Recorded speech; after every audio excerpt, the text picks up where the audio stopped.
This day in Philly sports history is proud to be a part of the Clashing Conferences Sports Fan Network, where passionate fans make powerful content. Check out theclashingconferences.com and join the squad today.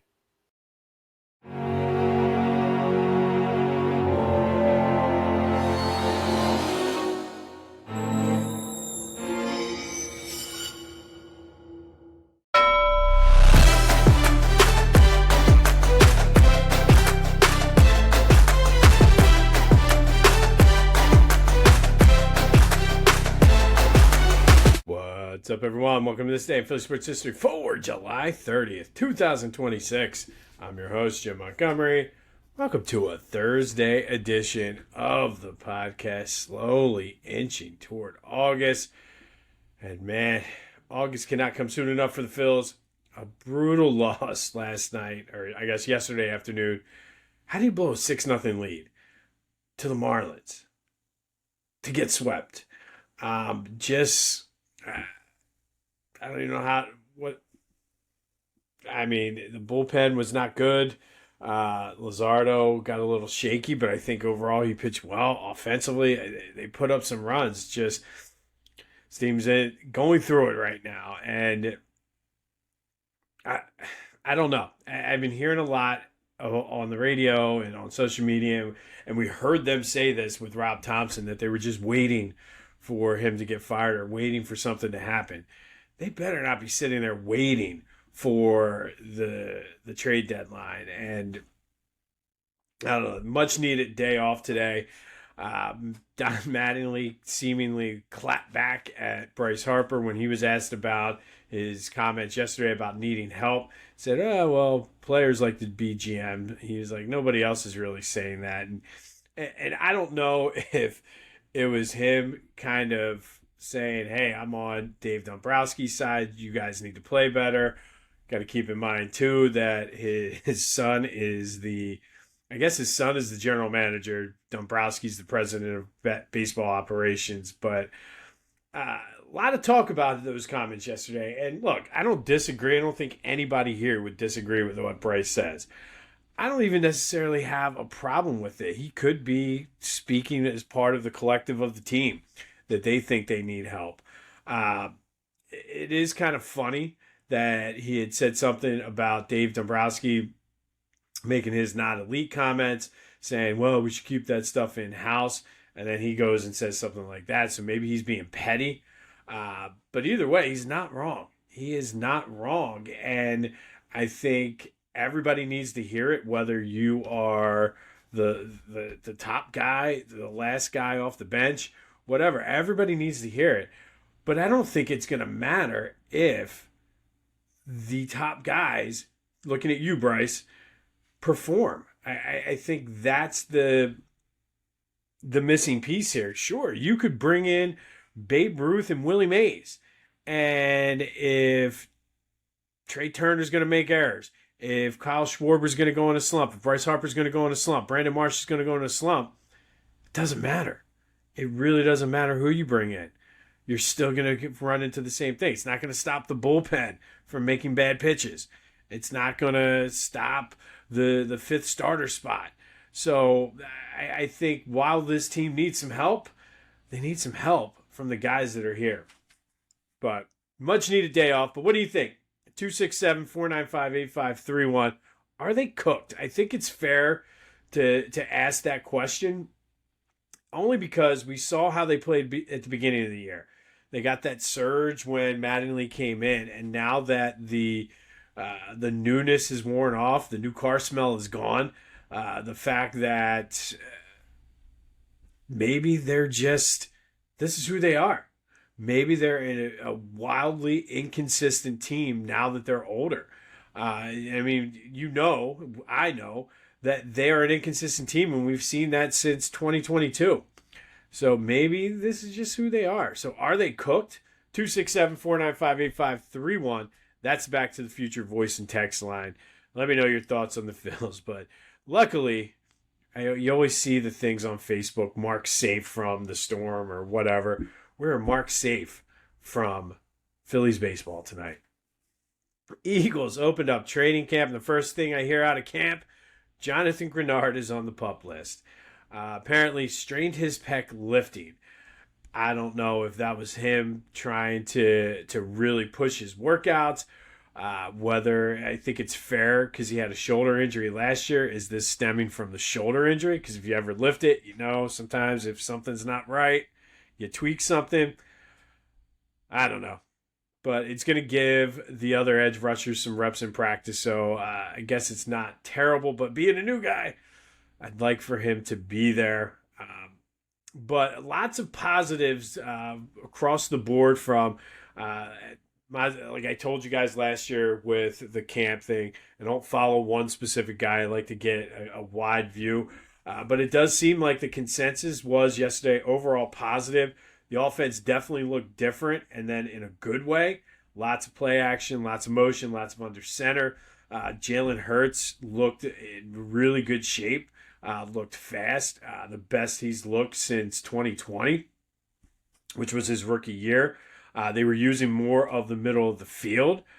There was more Tank Bigsby being used, which I think is only going to help this team in the sense that it's going to keep Saquon fresher.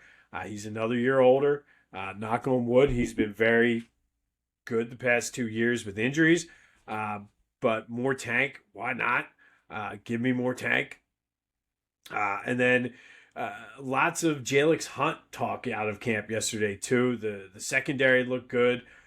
So overall, just a good positive first day at camp, and we'll take it. And even Jalen's press conference, I didn't watch the whole thing, but I saw enough clips of it. Very un-Jalen-like. He seemed very pleasant. I felt he talked more. I mean, he didn't get much out of him, but he talked more than what he normally does. He talked about Nick Sirianni's message and 100% effort or 100% alignment, zero entitlement, taking a subtle shot there at A.J. Brown. Saw some, and if this was ChatGPT, ChatGPT certainly gave Nick Sirianni in his voice, right? But he talked about everybody wants to be great until it's time to be great or time to do the things to be great. Talked about a lot of doing the dirty things that nobody wants to do, consistency, the little things. So I think overall, day one, I'm happy. Now, we got a long way to go. I understand it's only day one. The Grenard thing is a little concerning, but I mean, that's what you wanted to say. I would have rather this than, oh my goodness, Jalen couldn't complete a pass. The offense looked out of sync. And I think one thing that I've heard a couple different places that Sirianni is doing is switching things up mid-practice in an effort to keep Sean Mannion on his toes. And I think you always hear NFL coaches and players talk about you need to practice for these things. And I think he's practicing for game scenarios where, you know what, you never know what's going to happen. Apparently yesterday he extended a portion of practice by a few minutes unexpectedly and said, what do you got? So I like that. I mean, those are the things. And say what you want about Sirianni. He's good with the details. And that's one of those little details that maybe they didn't do before. And maybe he's reflecting and say, I got to do a better job than that. And he's doing it. So I like it. It's day one. We'll see how it goes. All right, yesterday's trivia question. Who are the only Phillies to hit walk-off extra inning grand slams? That would be Rick Joseph in 1967, Crucker in 1989, Dale Murphy in 1991, John Mayberry Jr. in 2013, and of course, Brad Miller, who we talked about yesterday in 2021. All right, it is Thursday. Time for Throwback Thursday, brought to you by Philly Goat. Go to phillygoat.com. Use the promo code Jim Montgomery to take 10% off your order. They got you covered with your Philly sports apparel. Tons of LeBron James stuff. You can even get, this is one of my favorite shirts, especially after the Celtics thing. It means even more now because of Jalen Brown. But Ben Franklin with the Philly Hoops. But go to Philly Goat. Check out their selection and use the promo code Jim Montgomery. Get a LeBronimus. There's another idea for a shirt. LeBronimus. but a LeBrontosaurus shirt from Philly Goat. All right, so we've been talking a lot recently about some of the things associated with COVID and the Phillies and on all of that. One thing that I think was one of the coolest things to come out of COVID was during that 2020 season when no fans were allowed in the game, but you had the group, the Fandemic crew. Remember them? They would set up shop outside of Ashburn Alley, bring cowbells, noisemakers, and tried their best to give the Phillies a home field advantage, even though it was during COVID. They received national recognition. Other managers and players noticed it, and I just thought it was cool. I met a couple of these guys in different events. Awesome dudes, guys and girls, to be honest. And just really, to me, that Fandemic crew is the epitome of what it means to be a Philly fan. So shout out to the Fandemic crew today. That is our Throwback Thursday. We've been talking a lot about it's been coming up, like the different COVID rules and things like that. So I figured, why not give them a shout out, because they certainly made the games more enjoyable as well. So that is Throwback Thursday, brought to you by Philly Goat. And then quick housekeeping, be sure to follow me on all social media platforms at Philly Jimbo. Continue to spread the word as we grow this thing. Again, if you're enjoying this, somebody else in your network will as well. Subscribe to the YouTube channel at Philly Jimbo. And of course, the Hall of Fame blog every day I do. And you can still check out the new Brotherly Birds breakdown anywhere you get your podcasts, as well as on YouTube. We'll be back next week with a new episode, and then we're back weekly after that. So when we're here every week, Kyle and I, you know football season is around the corner. Turn heads and bring the hype with a custom hype chain from Lotwin. Perfect for youth sports, fantasy football, or just flexing your pride. Go to Lotwin.com, use the promo code TCCPOD for 10% off your order. That's Lotwin.com, promo code TCCPOD for 10% off. Get your custom hype chain and get hype with Lotwin. All right, July 30th. First, we're going to go back to 1979. And on this day in 1979, Phillies and Cubs played each other at the Vet. Bob Boone hit a homer, and with the game tied at 4 in the bottom of the 10th, Mike Schmidt leads off with a single, steals second base. Schmidt showing the wheels, advances to third on a wild pitch, and then scored on Manny Trio's single to give the Phillies the 5-4 walk-off win. Schmidt with a stolen base. You don't see that too often. And then fast forward to 1991, Phillies snap a 7-game losing streak when John Kruk knocked in Jim Lindman with an RBI double in the 7th. Phillies win that game 2-1 thanks to a strong pitching performance from Jose De Jesus, who scattered 7 hits over 8 innings. Mitch Williams came in and saved it, as the Phillies, not only did they snap a 7-game losing streak, but this was the first of a team record tying 13 straight wins, which is the modern team record. But I remember that well. The Phillies all of a sudden just could not lose after seemingly not being able to win. But that happened on this day in 1991. 4 years later, in 1995, Mike Schmidt and Richie Ashburn were inducted into the Hall of Fame in front of an estimated 28,000 fans, which at the time was the largest crowd for a Hall of Fame induction ceremony.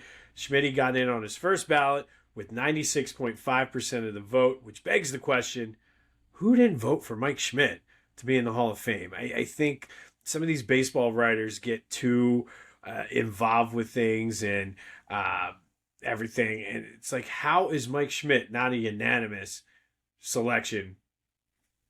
But they have their things. You should wait.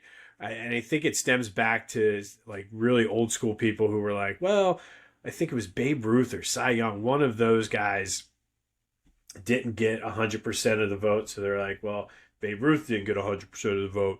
Nobody should get 100% of the vote. Just dumb. Just dumb. And then, of course, Richie Ashburn made it in by way of the Veterans Committee. And then the big story on this day in 2000, or for July 30th, I should say, happened in 2006 when 10 minutes prior to the start of their doubleheader versus the Marlins, Bobby Abreu was pulled from the starting lineup because he was being traded to the Yankees along with Corey Lytle for a bunch of no-name prospects, essentially a salary dump by Pat Gillick. C.J. Henry, Matt Smith, Jesus Sanchez, and Carlos Monastrius. Either way, none of these guys really. I think one guy had a cup of coffee I think Matt Smith pitched a little bit for the Phillies. But while the details of the trade were working out, Abreu still stayed for game one in the dugout, kind of laughing, chilling with his friends, or his former teammates, I guess you could call them. And then they made the official announcement in the ninth inning. Bobby Abreu received a standing ovation from the crowd. But more importantly, on the field, something awoke in the Phillies. Game one, they won 11-5. Aaron Rowan had 2 doubles and 3 RBI. Mike Lieberthal knocked in 5 runs. Ryan Howard tied a team record with 5 walks. And then game 2 was more of the same. J-Roll, Utley, Howard, and Pat Burrell went deep. J-Roll, Utley, and Howard all in the 6th inning, part of a 6-run 6th inning for the Phils. And was this a sign of things to come?